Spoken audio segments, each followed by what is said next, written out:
Hello guys. അപ്പോൾ ഇന്ന് നമ്മൾ കാണാൻ പോകുന്നത് എങ്ങനെയാണ് ഒരു അമിഗുരുമി പ്രൊജക്റ്റ് ഉണ്ടാക്കിയതിന് ശേഷം അതിലിങ്ങനെ പൊങ്ങി പൊങ്ങി വന്നിരിക്കുന്ന ജസ്റ്റ് ത്രെഡ്സ് ഉണ്ടാവുമല്ലോ, ഒരു പാട പാടാന്നാണോ എന്തപ്പോൾ പറയാ, ഇങ്ങനെ പാട, ശരി എന്തിപ്പോൾ അതിനെ പറയാ, എന്തോ ആവട്ടെ, ഇത് ഈ ഒരു അമിഗുരുമി പ്രൊജക്റ്റ് ഉണ്ടാക്കിയതിന് ശേഷം ഇങ്ങനെ ഇങ്ങനെ പൊങ്ങി നൂലുകൾ ഇങ്ങനെ പൊന്തിയിരിക്കും. അപ്പോൾ അതിനെ ജസ്റ്റ് ഇല്ലാണ്ടാക്കാൻ വേണ്ടിയിട്ടാണ് നമ്മൾ ഫയറിങ് ചെയ്യുന്നത് after making that amigurumi project. Okay, so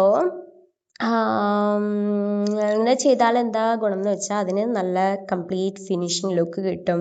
ഇങ്ങനെ നൂലൊക്കെ പൊന്തിരിക്കുന്ന ഒരു വൃത്തികേടില്ലേ, അതെല്ലാം അങ്ങോട്ട് പോയി കിട്ടും.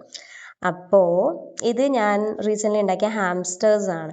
ഓക്കെ, അപ്പോൾ ഇതെങ്ങനെ ഉണ്ടാക്കുന്നത് എന്നതിൻ്റെ ട്യൂട്ടോറിയൽ വീഡിയോ ഞാൻ അപ്ലോഡ് ചെയ്തിട്ടുണ്ട്, കാണാൻ മറക്കല്ലേ. എന്തെങ്കിലും പറയാനുണ്ടെങ്കിൽ കമൻസിലൂടെ അറിയിക്കുക. ബൈ.